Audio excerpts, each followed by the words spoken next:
everyone. Welcome to another episode of Dice It Up. Unfortunately, I ran off Dano. Dano said he's tired of me this week. He needed a break. No, I'm kidding. He's just working very hard at his job, and we appreciate him for that. But Calvin is here to fill in. Calvin, thanks so much for joining me. Appreciate you being here, fam, on such short notice.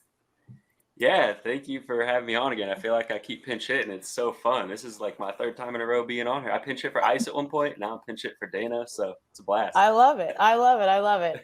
Well, listen, being an overseas hooper, it's important to me that we cover other overseas hoopers. I know that we love college basketball, but it's also important to reach out to those who have played and then are playing professionally overseas.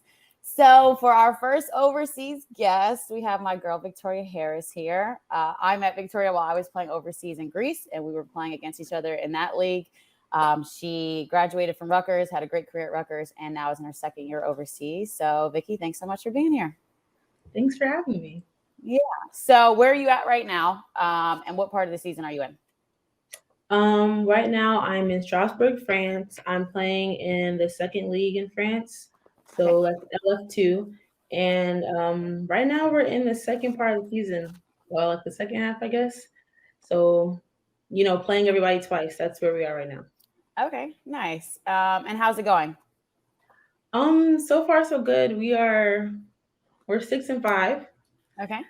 Yeah, we're 6-5. I think we have a lot of things to improve. We have always room for improvement, but we're doing good so far. And Victoria, you play. I mean, we can see your shirt. You played at Rutgers, obviously. I think up to 2019, right? And so, like I said, I hopped on here short notice. I didn't have time to really look at kind of your journey since then. And I'm sure a lot of our listeners aren't familiar too. So can you kind of catch us up, like, not just where you are now, but what's your journey been like since you left Rutgers? Your last 4 years in your basketball career, basically. And what was that like, kind of going from college to overseas, and what are the similarities and differences been? Okay. Yeah. So after college, what was that 2019? I went straight to. I played in Heidelberg, Germany, in their first league, and our season was cut a little short during playoffs. Like we were just about to start playoffs when COVID started. So they shut the season down, and I came home. And I think there was a lot of uncertainty within basketball that year, so I just decided to stay home instead of going back overseas. So from 2020 to 2021, I stayed home, explored other areas of my career that I would be interested in post basketball. So that was cool to learn more about myself outside of the court. And then after that, I went to Greece, and now I'm here in France. Well, first of all, you played in some really cool countries like Germany, Greece, France. I started my career in Germany too, and then went to Greece midway through the year before I came across you. What country has been your favorite to experience? And then I'll ask you about your favorite league to play in, because I know that's a wholly different Yeah.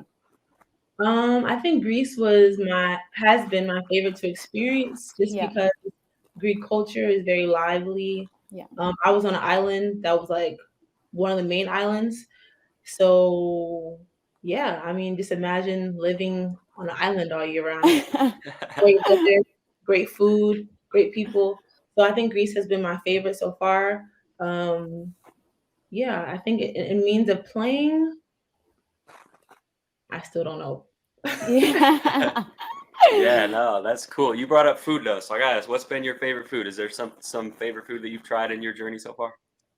Um, while I was in Greece, I thought I was getting tired of Greek food, and then I left.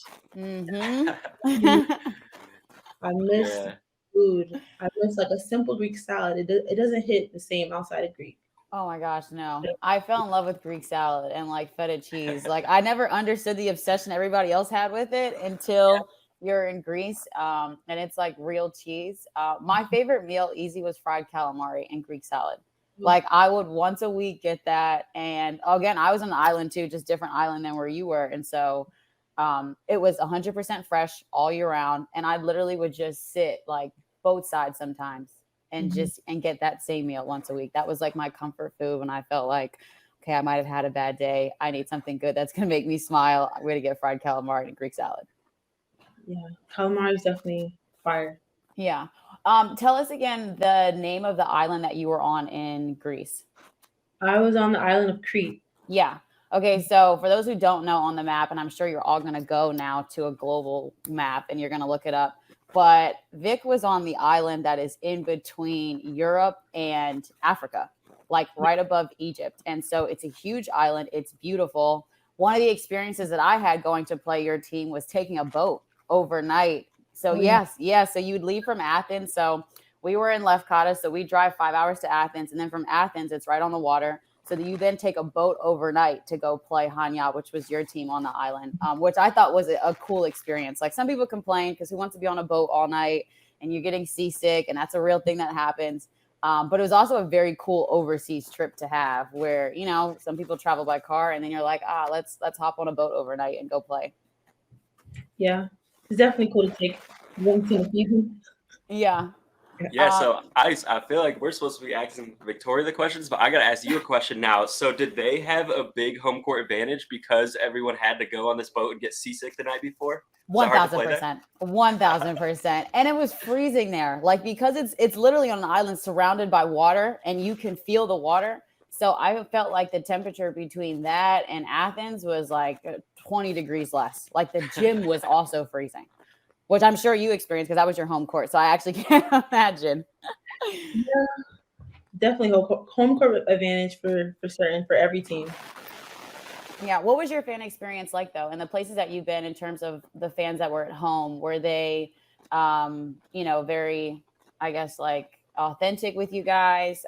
Did they recognize you off the court? Like, did you get free meals at certain restaurants? Like, how was that experience? I think fan experience. There's consistency of having fan experience, I guess, in the leagues that I've played in where it's very packed, but um, the gyms are kind of smaller. So it's very packed, very lively, a lot of yelling, of course. Um, yeah, I think the gym I play in now has been like the smallest gym I played in, so it gets very, very loud. Very loud. But I like the atmosphere though. It's a good atmosphere. Right now the community I play in is like very community based, and it's an organization that is more family oriented, I guess. So there's like little babies playing up to like, my age, and then we have a professional men's team. So it gets very packed in there, very lively. So I like the atmosphere. My favorite atmosphere though, I wouldn't say favorite, but the craziest atmosphere was playing Panathinaikos. Oh my gosh. That's literally what I was going to say. It's different. Calvin, when I say it's different, it's different.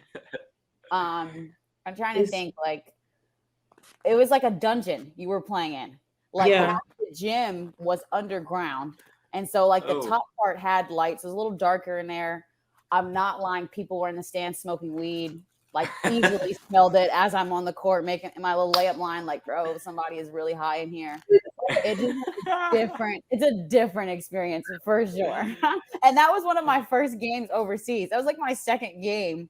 So you were like, oh, is it all like this? Yeah, I'm like, oh, is everybody high at every game? Jeez, what's going on here? But no, crazy experience though with Panathinaikos. And it's one of the oldest clubs like globally in the world. And so when you're there, like it's also a historic feeling too, that you just know like there have been a lot of really good hoopers that have come through here and played. Yeah. Panathinaikos was definitely different. I'm glad you mentioned that because that was going to be my little overseas story about like playing in the Greek league. Yeah, they were crazy there, but then we played them for the cup games, like the top 4 cup games, and they came to Hanya. And I'm not thinking they're all going to travel to Hanya. Like our gym was packed of just Panathinaikos fans. Yeah. Yeah, they definitely travel well. It's really cool. That's the thing about Greek culture, though, is like over there also basketball is really big. I didn't know that so many people gambled on our games. That's not a common thing. Like everybody's not Dano overseas, like, or here where they're constantly betting on college games. Like over there, they are legitimately betting on our games. Like it is a serious thing. Yeah. I'm gonna have to get into that. I'm gonna have to get Dano. We're gonna have to start getting into that. I'm telling you, it was good times. What about places you've been able to travel to? I know we have a lot of off weeks or bye weeks and things like that. Are there some cool places that you've been able to visit and just kind of be a tourist? Yeah, so I recently went to London.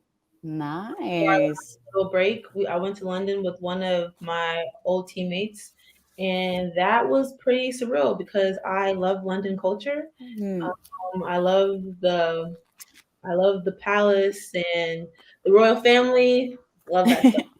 It was pretty cool going to London. And I think my touristy moment was when I went to Budapest. Mm. I was definitely acting like a tourist in Budapest. The food in Budapest is amazing. So yeah, that was cool.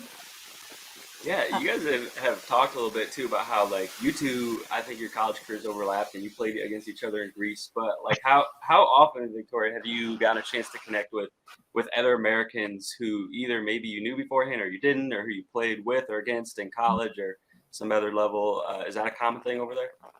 Yeah, definitely. I think it depends more so on the league you're in, but the leagues I've played in, usually there's at least one American on a team, one or two Americans. This is the first time I've been on a team where I'm the only American, so Mm. it's been an awesome transition, and in a sense of really having to be coach like immersed in the culture because no one really spoke English at first.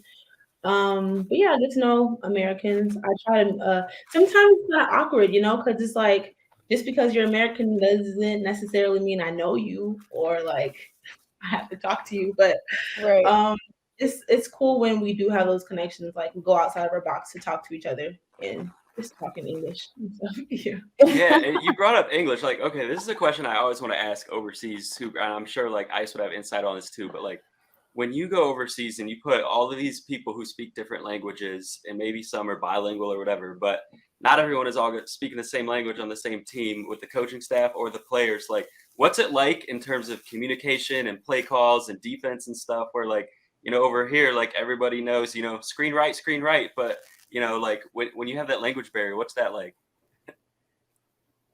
Oh, I'm answering. Okay. Yeah, you got it. What is it like? I think honestly, sometimes we don't get enough credit as to how smart you really have to be. Because you have to be very intelligent to be able to understand somebody who doesn't speak English as their first language during a game and produce on the court exactly what they said. But yeah, if you are lucky to have a coach who speaks English, that's really great. But sometimes you don't have a coach that speaks English, and they'll try to, but hopefully your teammate speaks English. It's definitely giving love and basketball. One scene when Sanai asked the teammate, and she's like, "Oh, it doesn't matter. Like, all she said was, let's give you the ball." Right. That's really true. And I didn't experience that until this season because my coach speaks English, but it's not his first language. And a lot of my teammates, they speak English too, but it's not their first language. So you definitely have to pay attention to details, focus a lot more. Yeah, I completely agree. I think my first coach in Germany did not speak a lick of English. Like all he knew was no, was no. But our assistant coach spoke full German, and then he was American. Like dude was from Baltimore, so he easily could translate to us like whatever else it was. And honestly, everybody else in the team spoke English. Like we had a player that was from the Netherlands, a couple of players that were from Italy, but that had played at Georgia Tech. So like most of us spoke English. Like it was only a couple of girls who really like German was their main language. And so when the coach spoke German to them, like it was fine, but then he couldn't speak English anyway, so he'd have to translate. So everybody was always on the same page. I feel like play calls, Calvin, like you just got to name them simple things. Like they have to be simple, universal terms. Like we had a play called strong, then we had a play called weak. Like you had a play called circle, right? And then like hand motions also help too. Like Yeah. I'm big on that. I learned that in college when you play, in the Carrier Dome or like you play in Rutgers, like things are loud, you can't hear. So I was always a big like, bro, we're running circle. Okay, then we're doing this. Like just twirl it then. Yeah, there's no point in me saying circle and you not being able to hear me. On my Greek team though, everybody spoke English. There's only two sisters who they understood English but just didn't speak it. But they would learn as the season went on.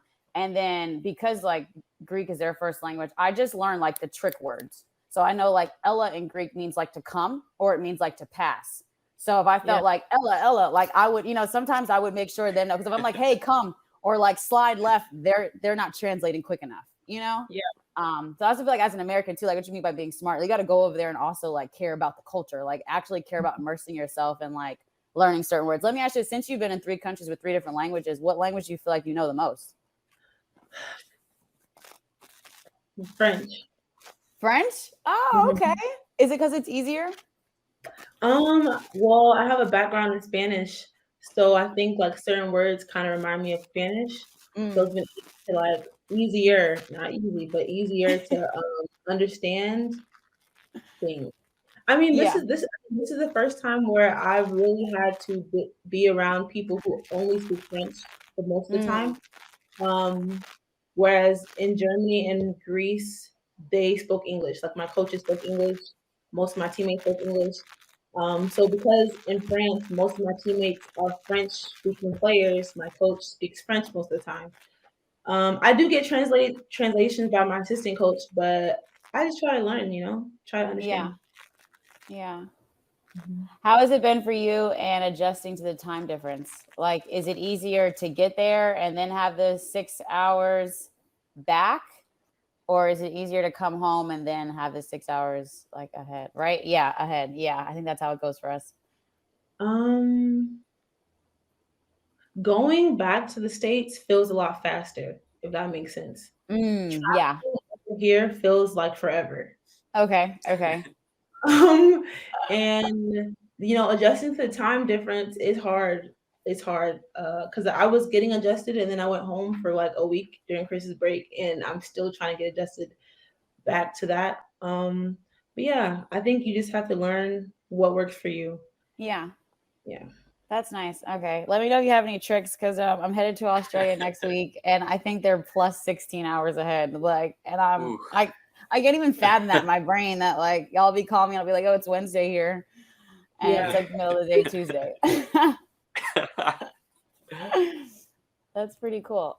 So what's your end goal for you, as an overseas hooper? I feel like there are people who play forever. I feel like there are people who try to get to like the highest leagues. I feel like sometimes you just want to go to as many countries as you can because you get to explore and do it for free. What do you feel like your end goal is as an overseas hooper? That's a good question. That's a really good question. Thank you. Kind of my job. Yeah. My end goal? Ooh. I don't really have one. I'll be lying if I said I did. I think that basketball has just opened so many doors for me over the years that I keep going as doors keep opening. And something that's important for me when I choose a team is, am I going to be in an isolated area or do I have the chance to gain more experiences? So on top of playing basketball, I think I just want continue to gain more experiences. I guess not really end goal. Make more money. Make more. I don't really truly have an end goal. But yeah, I'll know when I'll be done playing basketball when like something else seeks my attention. Yeah. What about the level of importance that you get as an import player overseas? I think it's twofold, right? Like one, it's like the Love and basketball scene where it's like, hey, they said give the ball to her every time if she's open.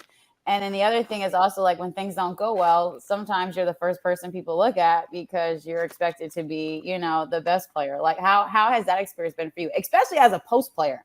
I think it's different as a post player overseas than as the guard. Like we come a dime a dozen. Post players over there are like freaking gold. Oh, thanks. She said all things. Yes, I wish you were on my team.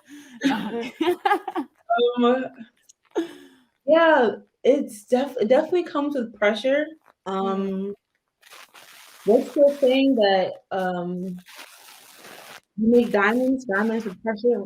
Whatever, that's not even important. But it's definitely pressure.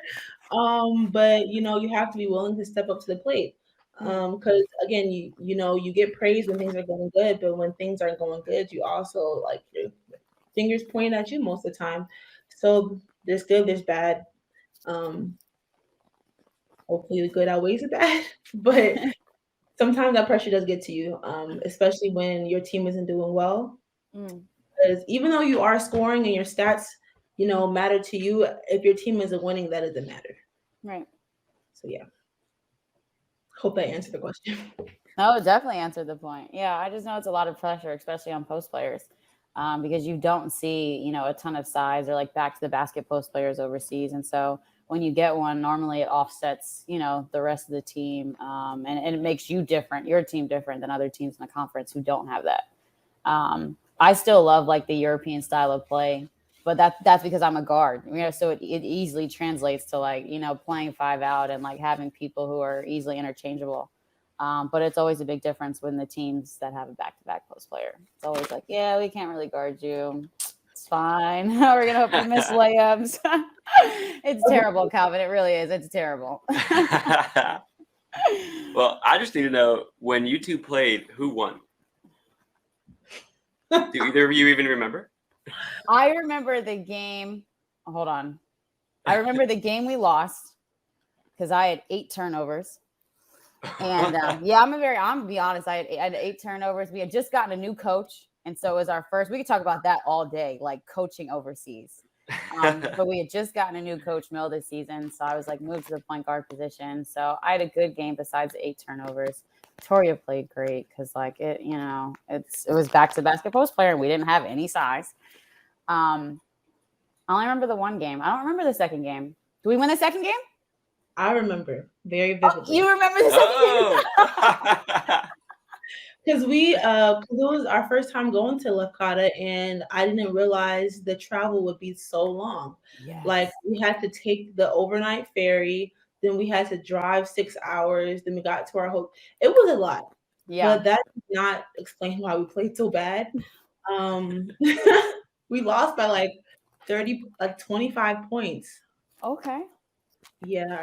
It was not that bad. So you each got each other once. That's good. Yeah.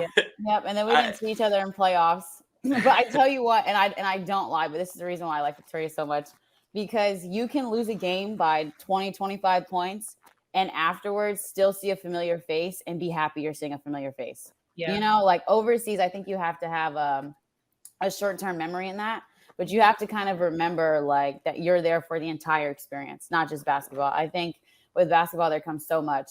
There's still politics over there. You're still an American. Like there's still a level of pressure you have to perform with.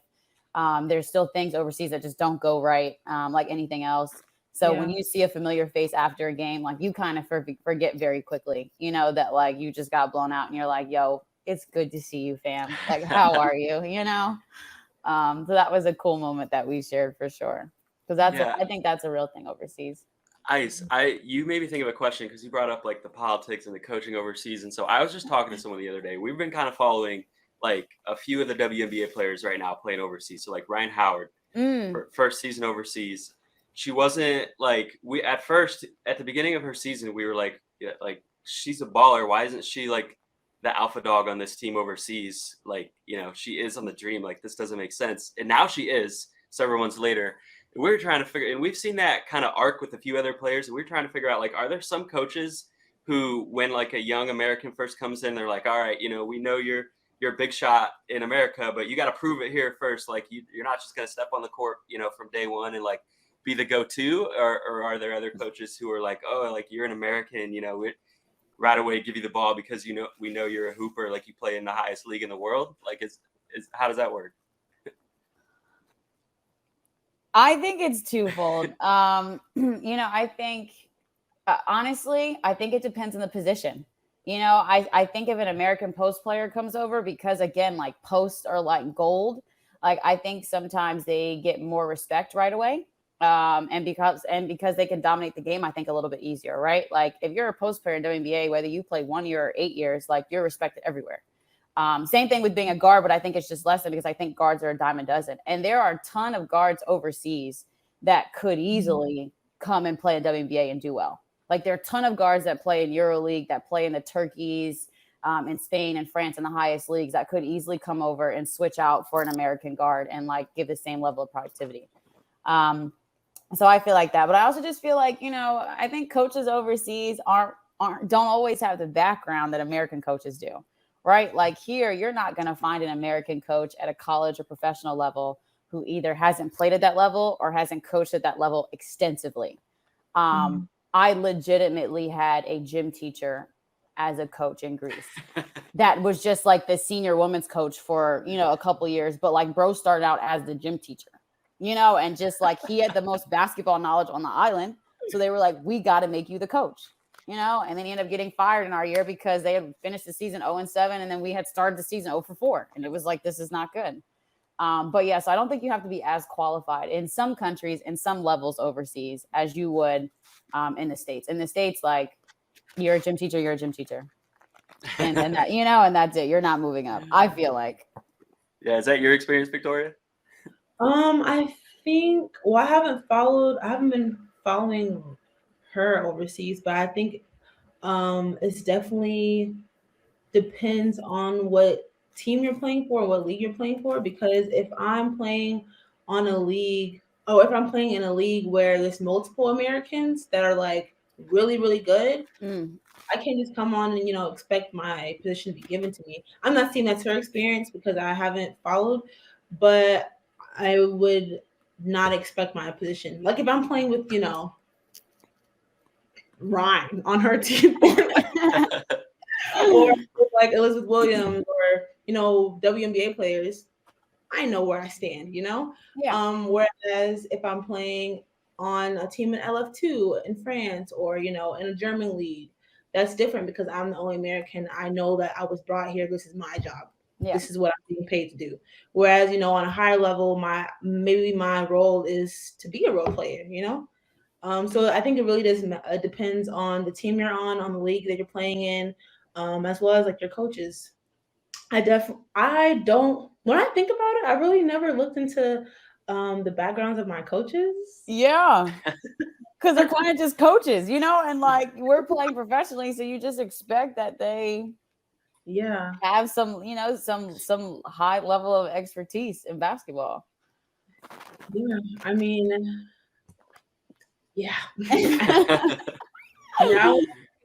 But I never really thought about that. Got you. All right. Well, to round this off, we appreciate your time, but to round it off, wanted to ask you, what advice do you have for some overseas hoopers that are, or maybe getting ready to go overseas for the first time, finishing their college season and they want to play overseas? What advice do you have for them on just how to make the best out of their experience and how to approach it? My advice. I think first thing first, make sure you are in top shape. Because you're running. And top shape. I think also to know that you from leaving college to playing professionally, this is your job. So same as working a 9 to 5, this is not your job. Whereas in college, you may be able to get away with some things, but I think professionally, you just have to always keep in mind that you're getting paid to do this. So produce. Yeah. Perform, produce, especially game time. And yeah, have fun. Don't take basketball so seriously. It's a game. It should be fun, still remain childlike in a sense, to have fun, even though, the pressure may sink in a little. I love that advice. Yeah. Same. It's always supposed to be fun. Yeah. I tell everybody I fell in love with the game the most when I was overseas. And all of my however many years playing, like the most I've ever loved the game of basketball is when I was overseas playing. And I was like, yeah, this is it. So I support it. You definitely got to have fun. Well, thank you so much for joining us. I'm so happy we got you on the podcast. Thank you for all of your insight. We wish you the best of luck with the rest of your season. And I hope that we cross paths again. In case you want to hop over to Australia after your season ends, let me know. What part of Australia are you going to? I am going to Tasmania. So I'll be on the island, Tasmania, playing there. Yeah, where the Tasmanian devils are. That's all that anybody knows about Tasmania is the crazy animals. That's the first thing that came to my mind. Yeah. That's what I keep getting. Like, watch out for the animals. Like, okay, everybody just thinks like a kangaroo is going to come and kick me in the head, but we'll see. But I'm excited for it. It's an island. From what I hear, like my town is right on the water. So it's got really nice beaches. So I'm thankful that God keeps putting me on islands when I go overseas. Yeah. Yeah, we love that. Yeah. But yeah, I'm super excited for it. But yeah. Well, thank you so much for joining us. Thank you so much for hopping on Dice It Up. Calvin, thanks so much for joining me and filling in for Dano. We love having you here. We'll see you guys next time on another episode of Dice It Up.